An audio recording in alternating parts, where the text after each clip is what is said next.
स्थल यूरोप का एक देश ग्रीस। समय करीब 1260। यहाँ ग्रीस में रहने वाले एक बुजुर्ग इंसान को यहाँ के किंग ने दोस्तों सजा सुनाई थी। और सजा यह थी कि जब तक ये जिंदा रहे तब तक उसे कुछ भी खाना या पीना न दिया जाए। उस इंसान का नाम था साइमन। दूसरी ओर दोस्तों, यहाँ उसकी लड़की थी जो घर पर थी। उसको एक छोटा सा बच्चा था। यह लड़की का नाम था पैरो। और पैरो सोच रही थी कि मेरे पापा को मैं कैसे बचाऊं। मेरे पापा को आज इस जेल में, कारावास में खाना भी नसीब नहीं हो रहा है, तो मैं मेरे पापा को कैसे बचाऊं। वो बहुत ही दुविधा में थी, टेंशन में थी, चिंता में थी। कुछ भी हो जाए उसे अपने पापा को बचाना था और बचाना ही था। दोस्तों, सडनली उसके माइंड में एक थॉट आया।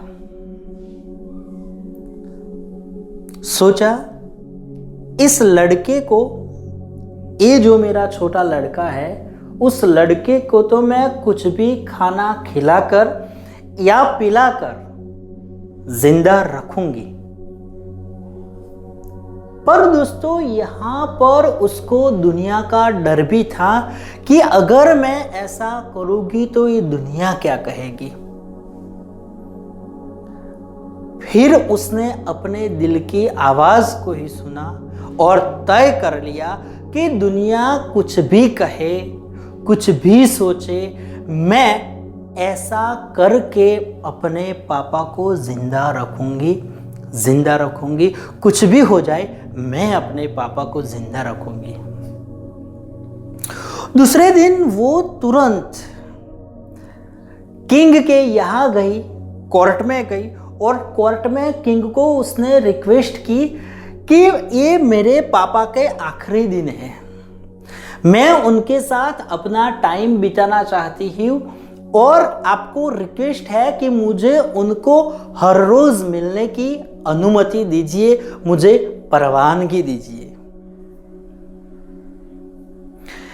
किंग ने एक शर्त रखी कि तुम उसे हर रोज मिल सकती हो, लेकिन तुम्हें कारावास में कुछ भी ले जाने के लिए, खाना या पीने की कुछ भी चीज न ले जाने की शर्त रखकर किंग ने यहां पर उसे हर रोज जाने के लिए अनुमति दी।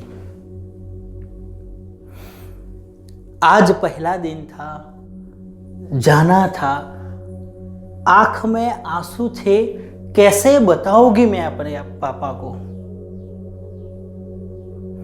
फिर भी वो कारावास में गई और रोते रोते, अपनी आंखों में आंसू थे, दिल में इतना दर्द था कि कैसे कहे, उसके मुंह पर शब्द भी नहीं आ रहे थे। और जब उसने अपने पापा को यह बोला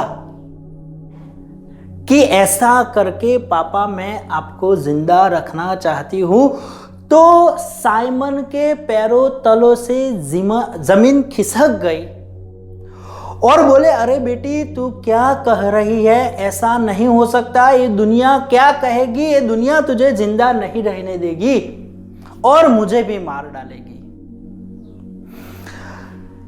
लेकिन पैरों की जिद इतनी थी कि पापा उसके प्यार के आगे झुक गए। मजबूरन वो जान गए थे कि अपनी लड़की, मेरी लड़की मुझे जिंदा रखने के लिए ये सब कह रही है, ऐसा करने के लिए कह रही है। तो मजबूरन उन्होंने हाँ बोली और पैरों ने अपने स्तनों से अपने पापा को दूध पिलाया। बहुत ही बड़े दुख की बात थी, लेकिन दोस्तों यहां पर पैरों की जिद की जीत हुई और पापा ने दूध पिया।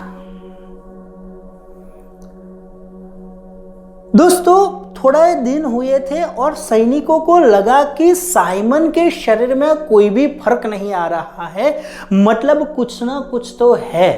तो उन्होंने जांच की, पैरो जब भी आती थी उसकी पूरी जांच की जाती थी।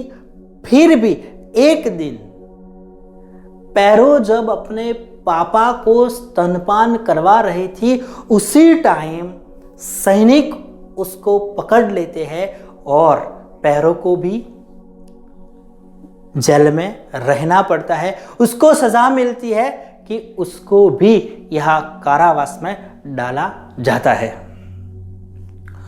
दोस्तों यह बात सारे ग्रीस में और किंग तक पहुंच गई। कुछ लोगों ने ऐसा भी बोला कि पैरो ने बहुत ही खराब काम किया है, उसके पापा ने भी बहुत खराब काम किया है। तो किसी ने बोला कि पैरो का यह काम बहुत ही अच्छा था, अपने पापा को बचाने का था। बात किंग तक आती है तो किंग कुछ न्याय के फरिश्तों को बुलाकर इस प्रॉब्लम के बारे में डिस्कस करते हैं और डिस्कस के अंत में यह नतीजा निकलता है कि पैरो ने जो भी कार्य किया है उस कार्य का इरादा अच्छा है, अपने पिता को बचाने का है।